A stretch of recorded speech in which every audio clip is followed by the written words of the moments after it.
ചിലപ്പോഴൊക്കെ എൻ്റെ കുട്ടികളെ കാണുമ്പോൾ ഞാൻ എന്നോട് തന്നെ ചോദിക്കും, ഞാൻ ശരിക്കും അവർക്ക് മാതൃകയാക്കാനാവുന്ന ഒരു അച്ഛൻ തന്നെയാണോ എന്ന്.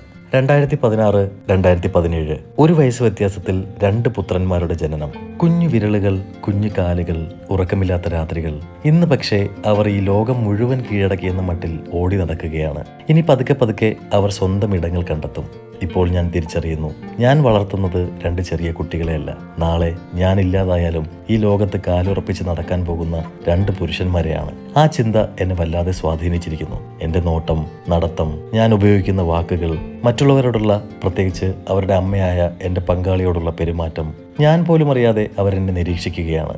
എൻ്റെ ഓരോ പ്രവൃത്തിയും, ഓരോ നിശബ്ദതയും അവർ പഠിക്കുകയാണ്. നാളത്തെ അവരുടെ വ്യക്തിത്വം രൂപപ്പെടുത്തുന്ന പ്രക്രിയ. സത്യം പറഞ്ഞാൽ അതെന്നെ ഭയപ്പെടുത്തുന്നുണ്ട്. ഞാൻ ഇനിയും ഏറെ മാറാനുണ്ട് എന്നുള്ള ഭയം. നാളെ അവർ ഒരു സ്ത്രീയെ ബഹുമാനിക്കണമെങ്കിൽ ഇന്ന് ഞാൻ അവരുടെ ജീവിതത്തിലെ സ്ത്രീകളെ ബഹുമാനിക്കണം. വീട്ടുജോലികൾ സ്ത്രീകൾ മാത്രം ചെയ്യേണ്ടതല്ലെന്ന് അവർ മനസ്സിലാക്കണം. സ്ത്രീ പുരുഷന്റെ അടിമയല്ലെന്ന് അവർ തിരിച്ചറിയണം. അവർ കാണേണ്ടത് ആധിപത്യമല്ല, സ്നേഹമാണ്. പിണക്കങ്ങൾക്കപ്പുറമുള്ള ഇണക്കങ്ങളാണ്. ഈ ഭൂമിയിലുള്ള സകലതിനെയും കുറിച്ച് എനിക്കൊരു പക്ഷേ അവർക്ക് പറഞ്ഞു കൊടുക്കാനാവില്ലായിരിക്കും. പക്ഷെ ഒരു നല്ല മനുഷ്യനാകാൻ എന്ത് ചെയ്യണമെന്ന് എനിക്ക് കാണിച്ചു കൊടുക്കാനാകും. അവർ വളർന്നിറങ്ങാൻ പോകുന്ന ലോകം എന്താണെന്ന് എനിക്ക് നല്ല നിശ്ചയമുണ്ട്. അത് ചതിയും വഞ്ചനയും മത്സരവും നിറഞ്ഞതാണ്. അവരുടെ ഭാവി എൻ്റെ ഇന്നിൽ തുടങ്ങുന്നു.